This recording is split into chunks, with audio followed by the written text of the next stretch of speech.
Hello everybody, my name is Richard Vigorelli and this is the Vigorelli Institute. Now, something you need to know. I am the bestest Evvarrr. Yes, I am the most incrediblest of peoples that you will ever know, and you should be bowing down before me and worshiping me because I am indeed the bestest Evvarrr. Yeah, okay. Alright, here's the thing. I just demonstrated to you a little thing that we see kind of everywhere nowadays, and that is called, well, narcissism, to use the technical term. In the old days, we called that pride. Yes, I'm going there. Deal with it. Alright, now. This is a video that I've had on the back burner now for, God, a year and a half, I'd say at least. I've just never really had the gumption to sit down and actually do it. Never really wanted to, well, that's not true, I wanted to, I just didn't. Other things would crop up and I'd get wild ideas. This was always kind of, you know, just in here running around. So, I want to talk about it because one of the things in our modern culture, we have a really hard time with interacting with people, okay? And everybody says, oh, it's those dumb millennials. They were doing things and that, and they just think they're perfect. Really? Really? Okay, time for a history lesson, shall we? Alright, now, we're going to go back to a time period that was in the long, long ago, when the gods were petty and cruel. Dinosaurs roamed the earth. It was called the 1960s. Dun, dun, dun. Okay, United States was a very different place back then, okay? It was very complicated. There were certain things that you could say, certain things you could not say. There were certain things you could be and certain things you couldn't be. And if you were those things that they didn't like, you had a bad day. Okay? There were certain political movements going on. There was also a war that people didn't like. There was also a war that could happen. And everybody's very, very happy that it never did, thank God. But there were things called proxy wars that got fought, and it made the way you relate to people complicated. Now, the people that came of age in this time, they had been born after about 1945 into about 1960. Okay, they were called the baby boomers. Now there was kind of a little baby boomer led because it kind of tapered off into the 60s and 70s.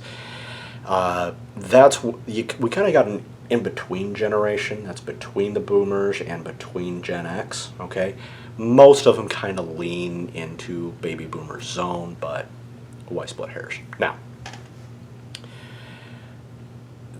the baby boomers, especially the ones born in the 40s, during the 1960s, they created what we now call the hippie movement, okay, also known as the counterculture movement. And they were heralded as the most selfish, the most egotistical, the most unwilling to do anything except for whatever it is that they wanted at the time, okay? Lots of drug use was common. It was even expected in a lot of ways. Sex was easy, but still just as complicated as ever. And a lot of diseases were cropping up that weren't exactly common beforehand. So the previous generation, being the ones that had fought in World War II, that had fought in Korea, you know, it basically made what we call the modern world. They were the ones that were calling the shots, and the baby boomers did not like that because, they were old, they were stuffy, and there was new ways of doing things, and they needed to listen. Okay, well, people did, and we had some changes. Okay, a lot of those changes were very, very good. Okay, secured quite a few amendments to the United States Constitution, and changed the way people behaved. Okay, in many ways for the better. A lot of our current problems actually have their roots in this time period. Okay, for good or bad. Okay, and no, I am not telling you which side I land on. Deal with it. Okay. Well, the baby boomers grew up. Okay, and they gave birth to Generation X, Generation Y, otherwise known as the Millennials, and Generation Z. Well, Gen X kind of gave birth to Generation Z, but a few baby boomers got some Zoomers in there out of their lot. Okay, so Gen X rolls up. They start coming of age right at about the mid to late 80s and into the 90s. Okay, they were referred to as the Me generation. Okay, that was actually published in Time magazine. Feel free to look it up. There's a girl looking at something, I forget. It was also a time when women in particular were pursuing careers over becoming a mom. Okay, this was actually a value pioneered originally by the baby boomers. Divorce rates also skyrocketed at this time because the baby boomers at this time were in their 30s, moving into their 40s. Okay, and they had realized that a lot of the stuff that they had held so sacred once upon a time when they were teenagers was not working. And they wanted things to be easy like it was when they were young. They just couldn't have it, so a lot of fighting, marriages fell apart. That passed on to Gen X and Gen Y. Okay. Now at this time, the millennials are itty-bitty kids. Okay. I was born in 1983. By definition, millennials start in 1980 as far as birth goes, and finish off about 10 years later when Gen Z starts to get born. Okay? Well, a lot of those morals, norms, and all of that were pioneered by the baby boomers and extrapolated on by Gen X get taught onto the millennials. The millennials then start coming of age right at, well, the millennium, and start popping out kids themselves. Many of these are now Zoomers, okay? Whereas quite a bit of Gen X popped out, the majority of the older Zoomers, okay? Well, all of that stuff that you can do anything you want, you are the greatest and bestest person that has ever been, you are very, very special, and nobody's like you, all of that, participation trophies all around, that all became very, very common, okay, starting in about the mid-90s, okay? I remember I had a few of them. I threw all of mine out when I pulled my head out of my butt, okay? Moving on. So, culturally speaking, it's now been largely institutionalized that pride is a good thing, okay? Now, what we, in the modern time, call pride is self-esteem, okay? It is self-worth. Here's the thing, though. It's easily corrupted. That's when it becomes narcissism, okay? Now, here's the thing about pride, okay? And no, I'm not talking about the celebration that happens every single summer. You know what I'm talking about, okay? I'm not talking about that at all. Cool yourself off, okay? In every single culture on the planet that has existed up until about, 1980, pride was a bad thing, because if everybody's king, then no one can follow, which means there is no social hierarchy, which means society breaks down.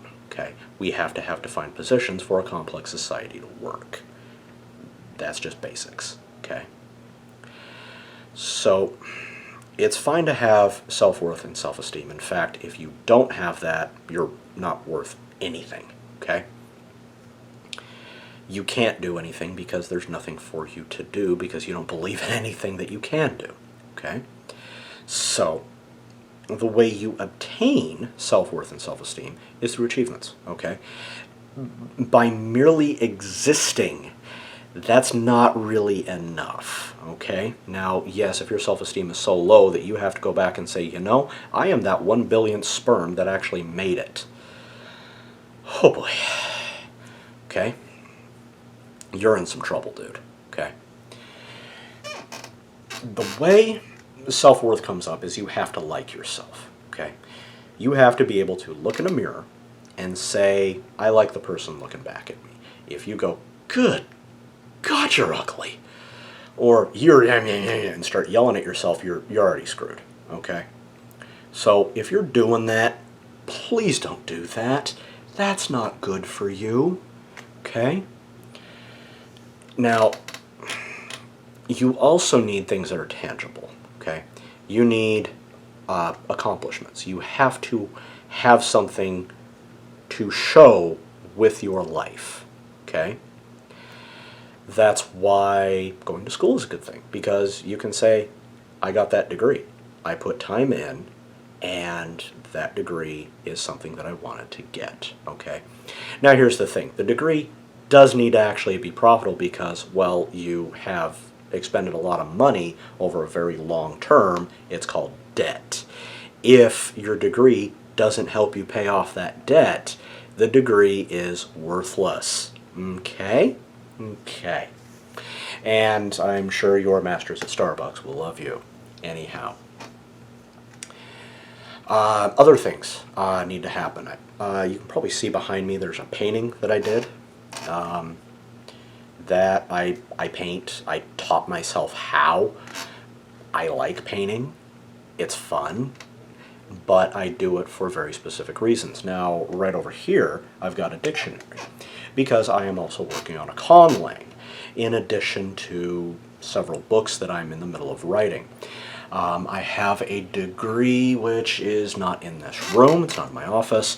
It is actually in my practice office that says, hey, he's got a master's degree. He is legally permitted to put needles in people because of that. I also have my test results up there that says, hey, he's competent enough to pass a licensing exam. I can allow him to put sharp pieces of steel in my body and not worry that he's going to hurt me. Okay? So all of that comes in, okay? That contributes to your self-worth and your self-esteem, okay? Now here's the test. If some random person walks up to you and starts insulting you, saying you're full of crap and all of this, do you get upset? Okay? If you do, you need to be concerned. That means that you are not secure in your self-worth or your self-esteem, and you are therefore insecure.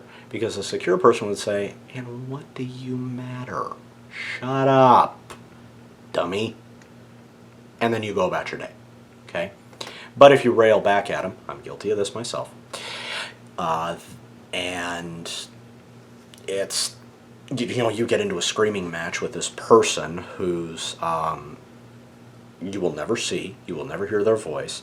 Their only identifiers are a couple of characters on a screen. Yeah, I've had this, and yeah, I've gotten bought into it. I'm human, what can I say? Okay? Then you're insecure, okay? And if that's the case, take a step back and say, okay, what's the deal? Okay? Do I believe my own hype? Okay? Do I have anything tangible to back it up? If the answer is no, I don't, then you need to create it, okay? Which is part of growth, okay? Now, I do not advise you to just, sit there and imagine and meditate and tell yourself every single day in the mirror, I'm awesome and pretty and gosh darn it, people love me. No, okay? You need to actually go out there, do stuff, okay? That is constructive. You need to do things that don't hurt other people, okay? And one of the best things that you can do to build yourself up is to build up other people, okay? One of the things that I'm following, and I'm very, very excited about, is this thing called Rippaverse, okay? Guy independently went out and created his own comic book company. I'm not that into comics. I've never bought a comic book other than Watchmen because, well, Watchmen is awesome, okay? I've got a few on my wish list at Amazon that I want to get because, they're a classic and great, but the probability of me actually putting down the money and getting them is kind of low, okay? They're just not a high priority for me, okay? They'd most likely just sit in my library, and that would be all, okay? Which, okay, fine. It's fine to have an archive, but whatever. I would much rather support something that is an actual boon to the world, rather than just line some jerk's pockets, and he doesn't care if I live or die, okay? That's one of the reasons why I am supporting Eric July, okay, and his Rippaverse, okay? Now, does Eric necessarily care if I live or die? Maybe. I don't know. I haven't met him. We've interacted a little bit on YouTube and Twitter. I think he's a cool guy. I don't know if he thinks I'm a cool guy. Not really my problem, okay? But I am building him up because I have the possibility of that coming back for me, okay? You do good, good comes back to you. You do bad, bad comes back to you. That's called karma. See how that works? Wonderful. Now, whether it will necessarily be directly from him, I don't know. Whether it will necessarily have any direct impact from my support of him, I don't know. I don't care, okay? Even if it never comes back, okay, then I helped contribute to something good in the world, okay? I helped somebody fulfill their dream that they wanted to do, which helped somebody else fulfill theirs possibly, okay? One of my major dreams is to practice acupuncture and give people herbs so that they're not sick and hurting anymore. That's one of my major pieces, and I love what I do. When I do this, it is a wonderful, wonderful thing. And every single time I leave work, I'm happy, okay? Even if I've had a particularly hard case that day, and I'm not entirely sure that I can help the person. I walk out of there with my head held high. I'm tired, and I'm really not excited about my drive home, but I did something good, okay? Now, you'll find that when you do good things, instead of beating people up and showing them that you're better than they are and all of this, that you feel better, okay? You're not angry. You're not depressed. You're not anxious and worried about everything that's going to happen, okay? That's one of the reasons why so many religions stress community care, okay?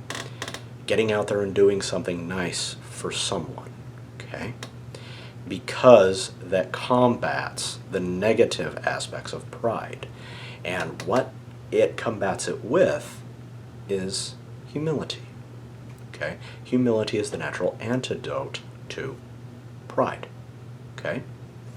And by pride, I mean narcissism, okay? It keeps you from getting a big head, okay? And it allows you to understand that, yeah, you make mistakes. I How many already? Okay, at least one. Okay. And I acknowledge that, I screw up. I screwed up on this channel a couple of times. People have called me out and I said, you know what? You're right. I'm sorry. Other times, they're calling you out just to be jerks about it, and, well, whatever. Okay? Back when I was a lot more insecure, I would delete those comments. I'm not going to do that anymore, I promise. Okay? So, humility is the acknowledgement of what you can and cannot do. Okay? Now, a humble person will not say, no, I'm not good.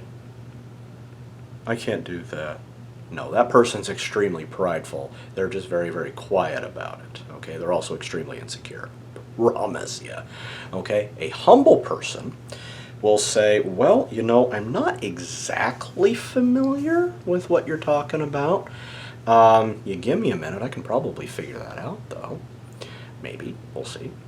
You say, hey, let's say that you are an experienced, carpenter, and you make cabinets for a living. You make really good cabinets, okay? If you are humble, you would say, yeah, I make good cabinets. I don't know if they're the best cabinets. I haven't done the legwork. But I can do this for you, okay? Just give me the measurements. I'll take care of it. Now, let's say he says that, but he's also very prideful at the exact same time. Yes, these are not necessarily mutually exclusive. You give him some wonky measurements for whatever it is you're measuring cabinets for. We'll say it's a kitchen.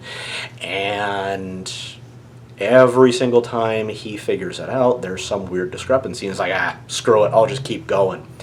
And it falls apart. That's pride. Okay? If he was truly humble, he would come back and say, you know what?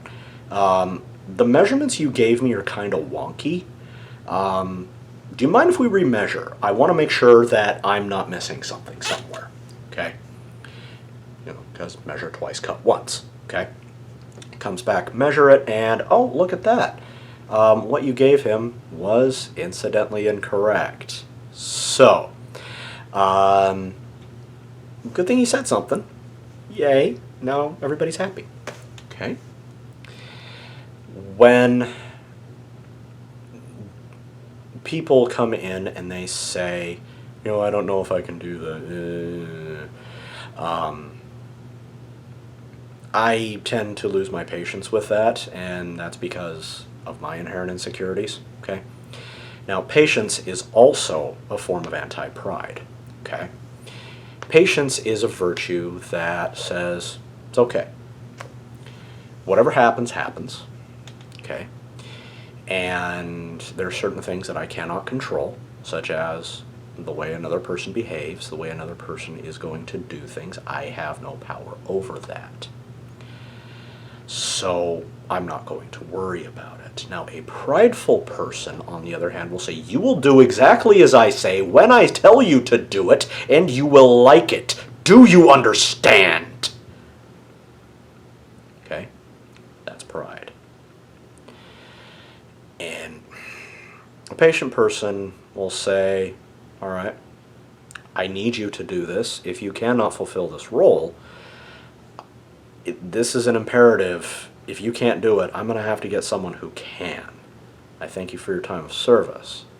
Have a nice day. Didn't raise their voice, didn't get upset, because, they're patient. It'll get done. We just need to go about it a slightly different way. Okay? Patience is also dealing with people when you have zero control over anything around you. Pride is the root of road rage. Okay? Patience is the cure for it. I'm guilty of road rage too. I've gotten very upset with people. In fact, I got upset with somebody the other day because I don't know. I was very emotional that day. I was honking and yelling at people. I was flipping people off. I'm sorry. I felt actually really bad about it, which is another, by the way, remorse is a sign of humility. You done screwed up, unfortunately. You can't track the person down and say, hey, bro, I'm sorry. Okay. Another trait of humility, by the way, sorry to backtrack a little, is the ability to say, I am sorry for an actual mistake, not a perceived mistake, not something that I'm offended by that. Okay? A humble person, if they do honestly screw up and it causes an actual detriment, will say, I'm sorry. Okay? A prideful person, when they do that, will say, well, you're just overreacting. No. Okay? And a prideful person will also demand that a person apologize for something that is actually not a real problem. Okay? Because it is okay to be offended. Okay? Not everything goes your way. So get off your high horse, get off your little power trip, and realize that the world is not about you. Okay? That's coming from me. Feel free to put your angry comments down in the comments section. Call me whatever name you want. I don't care. Okay? Alright, guys. I think I've been rambling on enough about this. If you're new to the channel, hit that big red subscribe button, leave a like, leave a comment, and please, please tell me how you are or are not the bestest Evvarrr. Okay? And how you kind of miss civility. That would be nice. I would really like reading some of those. Okay? Feel free to check me out on Twitter. I am there at Richard Vigorelli1. Brand new thing. I've been up there a week, maybe two. Having a great time with it. I'm playing the game. It's hilarious. Oh my goodness. Anyway, feel free to follow me there. I've also recently launched some merchandise for my book series / universe, the Dorian Strapios book series. It is on... what did I use? I forget. I'll post it in the comments. Maybe. We'll see. Okay. Bunch of stuff for A-Strap Labs, t-shirts, wall art, coffee mugs, go nuts, okay? It's all up there, and it ships to you directly. All you gotta do is pay via credit, and thank you kindly. Now, open it all up to you guys. Let me know, am I off base here? Okay. Am I definitely not the bestest Evvarrr? I don't think so, but you know. Well, I'll be back later, guys, with something else. You take care. Bye-bye.